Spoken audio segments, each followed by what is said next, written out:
వాడొచ్చి దొంగతనాలందరి లెక్కలు సరి చేస్తాడు. Power star Pawan Kalyan cinema Harihara Veeramallu release కు దగ్గరకు వచ్చేసింది. మామూలుగా అయితే హైప్ ఓ రేంజ్ లో ఉండాలి. హైప్ ఉందో లేదో తెలియదు కానీ సినిమా చుట్టూరా మాత్రం వివాదాలు మూసురుకున్నాయి. మరి ఇవన్నీ వీరమల్లుకు ముల్లుగుచ్చుతాయా?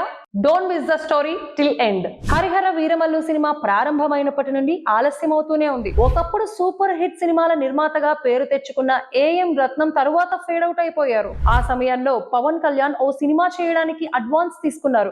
అప్పట్లో తన దర్శకత్వంలోనే సత్యాగ్రహి అనే సినిమా ప్రారంభించారు. కానీ ముందుకు పోలేదు.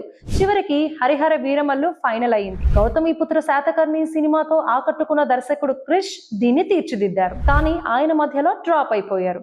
సినిమాను ఏఎం రత్నం కుమారుడు పూర్తి చేశారు. ఒక భాగం అనుకున్నది 2 భాగాలయ్యింది. మొదటి భాగం రిలీజ్ కు దగ్గర పడేసరికి థియేటర్ల బంద్ వివాదం వచ్చింది. అన్ని సర్దుకుని రిలీజ్ కు దగ్గర అయింది.